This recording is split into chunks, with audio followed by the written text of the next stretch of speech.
Oi, eu sou a Michelle, sejam muito bem-vindos aqui no canal e hoje a gente vai vir com mais um daqueles vídeos de classificando livros que eu sei que vocês adoram e o tema da vez é Machado de Assis. Então hoje eu vou classificar aqui junto com vocês todos os romances de Machado de Assis, só os romances, tá, gente? E eu vou colocar na ordem aqui dos que eu mais gosto para os que eu menos gosto, mas vocês vão ver aqui na hora que eu mostrar a tela do computador que eu não coloquei nenhuma categoria ruim, porque para mim não tem romance do Machado de Assis que seja ruim, né? Para mim tem os que são perfeitos e os que são muito bons, né? Então eu vou mostrar a tela aí para vocês. Olha, a classificação vai ser dividida em pode ser três classificações, na verdade, né? O livro pode ser espetacular, aquele livro assim que eu acho perfeito mesmo, dos meus preferidos mesmo do Machado. Aí tem o quase perfeito, que não chega a ser dos preferidos do Machado, mas que pra mim quase chegaram lá. E tem a categoria bom também, que é a categoria mais baixa, né? Que são dos livros assim que eu não acho espetaculares, mas eu gosto também porque eu gosto de tudo de Machado. Coloquei aqui em ordem de lançamento dos livros, tá, gente? Em ordem de publicação. Então a gente tem Ressurreição, A Mão e a Luva, Helena, Yaya Garcia, Memórias Póstumas de Brás Cubas, Quincas Borba, Dom Casmurro, Esaú e Jacó e Memorial de Aires, tá bom? Todos os romances do Machado. Então vamos passar agora para minha classificação e aí você sinta-se à vontade para deixar a sua classificação também aqui embaixo, se você já leu todos os romances do Machado. Se você só leu alguns, deixa aqui para mim nos comentários qual seria a sua ordem de preferência dos romances dele, tá bom? Eu vou adorar saber. E de uma vez eu já peço, se você não for inscrito aqui no canal, se inscreva, é uma forma que você tem de me apoiar e uma forma que você tem de me incentivar a continuar fazendo vídeos aqui para vocês, porque como eu venho falando, é uma via de mão dupla, né, gente? Eu faço conteúdo aqui para vocês gratuito, com muito cuidado, com muito carinho, e a forma que vocês têm de retribuir esse conteúdo gratuito é se inscrevendo aqui no canal. É muito importante para mim, é muito importante para que eu continue fazendo esse conteúdo, tá bom? Então se inscreve e vamos aqui para minha classificação. Olha, gente, vou levar em consideração aqui o meu gosto, assim, da minha experiência de leitura. Não vou levar em consideração aspectos técnicos, né? Qual livro que eu acho que é tecnicamente melhor do que outros. Eu vou fazer até alguns comentários aqui da parte técnica de alguns livros, mas a classificação final aqui vai ser da minha experiência de leitura, dos meus preferidos até os menos preferidos, tá bom? Não vou levar em consideração só essa questão técnica, não. É só o meu gosto mesmo, tá? Uma coisa particular mesmo, tá? Então, começando aqui pela primeira publicação, né? Primeiro romance publicado do Machado, que foi Ressurreição, né? Esse livro aqui, como foi o primeiro romance do Machado, né? Eu já tinha lido outros livros do Machado quando eu li Ressurreição, né? Eu fiz a experiência de ler os romances de Machado em ordem cronológica e foi delicioso, mas alguns foram releitura, né? Eu já tinha lido, por exemplo, Dom Casmurro, eu já tinha lido Memórias Póstumas, eu já tinha lido, então assim, eu já tinha uma noção, né, do que era um romance do Machado de Assis. E Ressurreição é o primeiro romance dele ali na fase romântica, porque a obra do Machado ela é dividida em duas fases, né? Ela tem os 4 primeiros romances que são da fase romântica e tem os últimos, né? Os 5 últimos, né? Que são da fase realista, que é a fase mais famosa do Machado, é a fase mais marcante dele mesmo, né? Tanto que esses romances da fase romântica, tem gente que nem gosta muito, né? Gosta só do Machado realista. Eu gosto de todos. Mas Ressurreição eu vou colocar aqui no bom também, porque é um bom começo, né? Para um primeiro romance, assim, é lógico, né? Machado de Assis é brilhante, gente. É meu autor favorito. Ele e Charlotte Brontë são meus autores favoritos, então eu acho tudo que ele fez brilhante. Mas se a gente for comparar, né, com a obra completa, é um livro que empolga um pouco menos, né? É uma primeira experiência do Machado, então eu vou deixar ele aqui no bom também, tá? Aí a gente vem para A Mão e a Luva. Em A Mão e a Luva, eu já acho que tem uma construção de personagem um pouquinho mais rebuscada. Eu acho que o Machado, ele foi crescendo cada vez mais nos romances dele, né? Então, em A Mão e a Luva, que também é um romance da fase romântica, eu acho que ele já melhorou um pouco mais essa questão de... Como é que eu vou dizer isso? Não é que ele melhorou a construção de personagens, mas ele fez com que eu me apegasse mais aos personagens de A Mão e a Luva do que no caso de Ressurreição, né? Mas eu não vou colocar ele como quase perfeito ainda, porque eu acho que tem outras coisas aqui que foram melhores ainda, então para entrar no quase perfeito. Então eu vou deixar ele aqui no bom também, junto com Ressurreição. Aí vem Helena. Helena é o meu romance preferido da fase romântica do Machado. Eu amo esse livro. Esse livro ele traz temas assim espinhosos, né, principalmente para a época, né? O Machado era um autor muito corajoso, apesar de ter gente que falar que ele fugia das pautas sociais, não sei o que. Não. O Machado ele só não era escandaloso, ele não era aquele militante assim ferrenho, mas ele colocava pautas sociais, ele colocava críticas sociais dentro dos livros dele de uma forma discreta, como tudo na vida do Machado. O Machado era um homem discreto, né? Ele não era assim de grandes arroubos na vida dele, então ele coloca assim alguns temas interessantes dentro da obra dele, mas ele não fica gritando os temas, ele deixa ali nas entrelinhas porque ele confia na inteligência do leitor, né? Então ele sabe que o leitor vai ler aquelas entrelinhas ali e vai refletir sobre essas pautas sociais, esses problemas sociais que ele coloca aqui. E às vezes aqui no caso de Helena, que nem é um problema social, né, que é o caso do incesto, é um assunto polêmico, né, um assunto tabu, assim. Então eu acho que ele foi muito corajoso em colocar essa pauta aqui, esse assunto. Nesse livro aqui, né, eu não vou me alongar porque eu não quero dar spoiler e tal do livro, mas assim, de uma forma geral eu acho que ele foi corajoso. Essa história, ela deixa a gente querendo saber o que vai acontecer, por mais que a gente já imagine, assim, né, o desfecho disso tudo, mas deixa a gente querendo saber. E o final desse livro, para mim, ele já remete muito à próxima fase do Machado, né, que é a fase realista, porque é um final que ele já tem um gostinho diferente dos finais da fase romântica, dos livros românticos, né, da escola romântica. Então, para mim, aqui, Helena é um romance, eu vou colocar no quase perfeito, apesar de ser a minha obra preferida da fase romântica, tá? Mas eu vou colocar no quase perfeito porque o espetacular mesmo, o suprassumo, eu acho que vem mesmo na fase realista, né? E Yaya Garcia, que é o quarto e último da fase romântica, né? É um livro também que eu gosto bastante, é um livro que tem ali um contexto de guerra, né? Do rapaz que vai para a guerra, enfim, tem a questão dos amores mal resolvidos, né? Os encontros e desencontros da vida.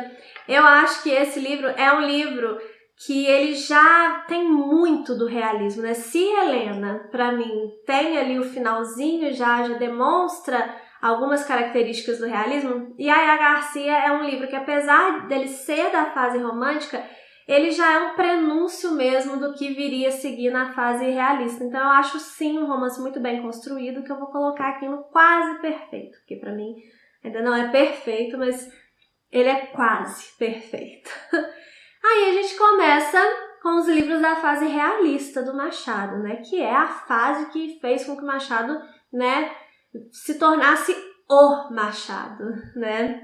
E a gente começa com Memórias Póstumas de Brás Cubas, que é a obra, inclusive, que a gente considera que inaugurou o realismo no Brasil, né? Memórias Póstumas é aquele livro narrado por um defunto autor, ou um autor defunto, né? O próprio Machado brinca com isso aqui no livro, né? Ele é um livro que ele tem ele trouxe muita novidade para a literatura, né? Quando a gente fala dos grandes clássicos, não é só porque são livros assim que alguém considera importante, né? São livros que de fato eles marcaram um período, eles trouxeram alguma novidade muito grande, uma transformação, seja para a sociedade, seja para a literatura. Aqui no caso de Memórias Póstumas, né, além de ser a obra inaugural do realismo, é uma obra que ela traz essa questão do narrador, que a gente não pode confiar, sabe? Que é uma coisa que as pessoas talvez não prestavam tanta atenção nisso, né? E esse narrador aqui, ele claramente é construído para que a gente entenda essa capacidade do narrador, porque o narrador de Memórias Póstumas, ele tá morto, né? Então, supostamente, ele é aquele narrador que ele não tem mais o que esconder. Ele tá além já de qualquer julgamento, ele já tá morto, né? E aí isso nos faz pensar, e os outros narradores que estão narrando uma história onde eles estão vivos, né? Então, isso, querendo ou não, gera um debate, gerou um debate. Então, é um livro importantíssimo, que eu gosto muito também. É um livro que eu li na época de escola pela primeira vez, e eu gostei. E quando eu reli já adulta, eu gostei mais ainda, né? Então, pela importância desse livro e pelo meu sentimento, assim, de deslumbramento mesmo ao ler esse livro e ver tanta coisa que ele trouxe para a literatura, eu vou colocar ele aqui no espetacular. Para mim, é um livro espetacular. Aí a gente veio aqui para Quincas Borba. Quincas Borba é o meu romance preferido de Machado de Assis. Então nem vou fazer mistério, para mim ele é espetacular. Para mim podia ter até uma categoria aqui em cima, o mais espetacular de todos, que seria Quincas Borba, porque eu gosto de tudo nesse livro e eu ainda tenho um apego, assim, tem um lance emocional com esse livro aqui, porque ele se passa em parte na minha cidade, que é Barbacena. Tem uma parte, inclusive, eles passam em Barbacena e também no Rio de Janeiro, que é outro lugar que eu gosto muito, né? Mas esse meu apego é principalmente por se passar aqui em Barbacena. E tem uma parte da narrativa que o Machado, ele narra o personagem andando pelas ruas do centro da minha cidade. E eu consigo visualizar o que ele está descrevendo, lógico, né? Que hoje é muito diferente, né, do passado e tal. Mas quando eu li esse livro pela primeira vez, eu fui até buscar fotos antigas da minha cidade, aquela coisa toda, né? E assim, é um livro muito especial para mim, além da história ser muito incrível, de trazer várias emoções. Eu gosto de livros que despertam emoções, assim, na gente. E esse livro aqui, ele faz muita raiva na gente, a gente fica com, assim, a gente sente compaixão do personagem aqui, que é o Rubião, né, o personagem principal. A gente sente raiva dele também. Enfim, é um livro que mexeu comigo de tantas formas, é um dos meus livros preferidos da vida e, sem dúvida, ele merece ficar ali no espetacular. E para fazer companhia, né, a trinca aqui mais famosa do Machado, Dom Casmurro, que eu também coloco no espetacular, claro, né? Essa questão do traiu ou não traiu, que tem gente que fala que não importa, mas eu costumo falar que importa para você perceber como que o Machado era genial, como que ele deixa pistas, né? É um livro que a gente leu no Clube MSL esse ano e lá eu coloco pro pessoal, tem uma aula lá só com as pistas, né, que o Machado deixa nesse livro, tanto que a Capitu teria traído quanto que ela não teria traído, coisas que justificam os dois lados, né? É um vídeo até que ficou enorme, uma aula que ficou enorme, né?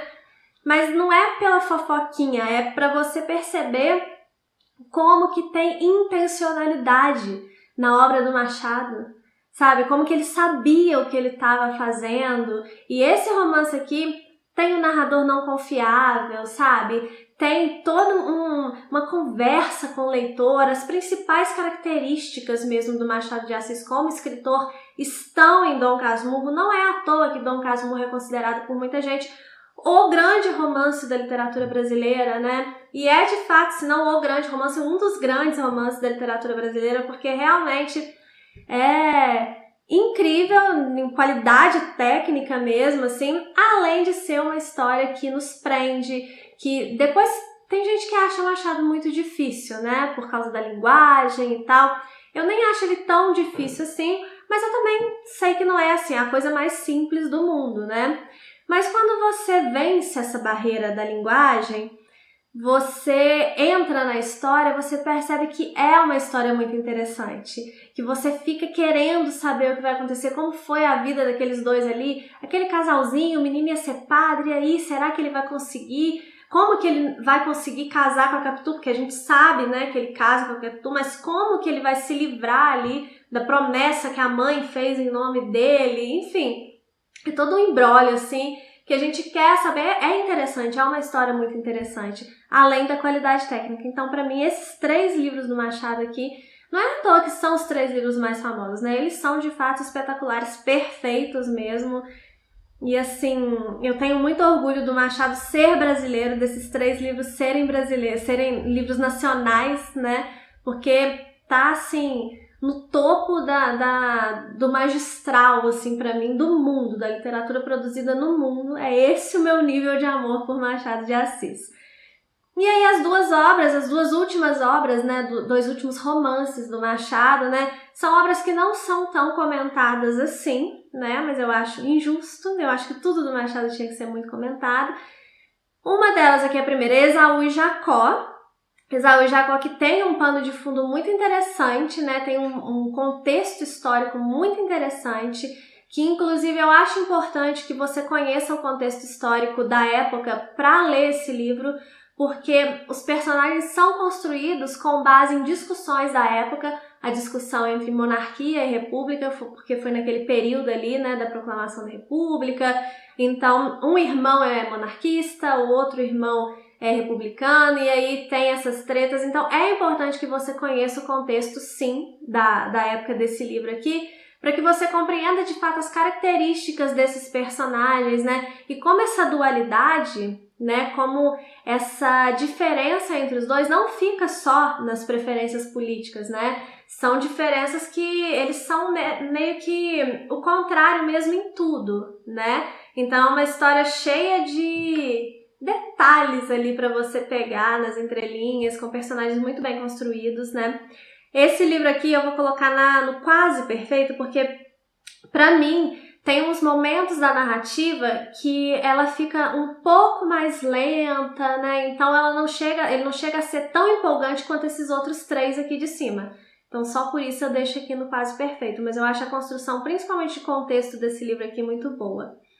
Por fim, Memorial de Aires, né, que é o último romance publicado pelo Machado. Esse romance aqui talvez seja o meu menos preferido do Machado. Gosto muito também, mas de todos talvez seja o meu menos preferido. Então vou colocar ele aqui no bom também, né, obviamente. Acabou ficando 3 em cada um. E porque ele vai trazer, né, na verdade ele vai focar em um dos personagens que já aparece aqui em Esaú e Jacó, né, que é o conselheiro Aires. E tem muito de autobiográfico né, Machado colocou muito dele nesse livro aqui. Inclusive, uma coisa que ele faz nesse livro aqui é mandar um recado para as pessoas. Esse negócio que eu falei, que as pessoas às vezes falam que o Machado não tomava parte nas discussões da época, né? Ele coloca aqui, através do personagem principal desse livro, ele se justifica para a sociedade. Ele fala que ele fala das coisas da maneira que ele podia, porque o Machado ele era funcionário público, né? Então tinha coisas que não convinha a ele sair falando, sair dando opinião pública, tanto porque o Machado foi um autor que ficou famoso ainda em vida, né? Então a opinião dele era de fato importante e era muito divulgada. Então ele tomava de fato muito cuidado com as coisas que ele falava. Ele tinha muita responsabilidade pelo cargo, né? Porque além de escritor, né, Machado trabalhou em várias coisas, inclusive como funcionário público. Então, assim, ele responde à sociedade através do personagem, do protagonista desse livro, né? Além de ter um pouco ali da questão do romance dele com a Carolina, que foi a mulher dele, né? Ele coloca um pouco dessa paixão dele também aqui no personagem no conselheiro. Enfim, mas de qualquer forma, é um livro que eu acho que ele é tão introspectivo, sabe? Que foi escrito pelo Machado já no finalzinho da vida dele e que acaba talvez destoando um pouco. Não tô falando que é ruim, tá, gente? Mas comparando com os outros, que tem sempre uma história intrincada e uma coisa assim, esse daqui eu acho que destoa um pouco, então ele me tirou um pouco daquela vibe que eu tava, né? Porque esse aqui eu li pela primeira vez quando eu fiz a leitura em ordem cronológica, né? Então foi o último romance dele mesmo que eu li. E aí eu tava naquela vibe de histórias intrincadas e reviravoltas e não sei o quê. E esse daqui é um romance mais intimista, um romance mais, sabe, mais linear. Então, a minha experiência Não foi tão fantástica quanto os outros, mas eu gostei muito também, né? Principalmente dessa parte que traz pedaços do Machado aqui dentro da história. E aí, olha só, os nossos romances do Machado acabaram ficando 3 para cada categoria. Em bom também fica Ressurreição, A Mão e a Luva e Memorial de Aires. Em quase perfeito para mim fica Helena, Yaya Garcia e Esaú e Jacó. E no espetacular, tipo, você tem que ler agora, Memórias Póstumas de Brás Cubas, Quincas Borba e Dom Casmurro. Acho que nenhuma surpresa, né? Que esses 3 estariam aqui, são realmente incríveis. Mas de qualquer forma, se você nunca leu Machado, se você tem medo de Machado, se você acha que vai ser chato, dê uma oportunidade para Machado e para você, porque ler os romances do Machado de Assis é uma experiência diferente. É assim, o creme de la creme da literatura brasileira, né? A fã falando, né? Toda vez que eu falo do Machado eu me empolgo. Mas dê uma oportunidade, leia Machado, leia a sinopse desses livros aqui, escolhe a sinopse que mais te interessar e vai fundo, precisando de qualquer coisa, de conversar sobre Machado, pode vir falar comigo, meu Instagram tá aqui, lá pelo Instagram é mais fácil da gente conversar, meu Instagram, o link tá aqui embaixo na descrição, tá bom? E é isso, gente, essa é a minha classificação, espero que vocês tenham gostado aqui dessa brincadeira, né? Esses vídeos assim de classificação são grandes brincadeiras, né? E um beijo, até o próximo vídeo!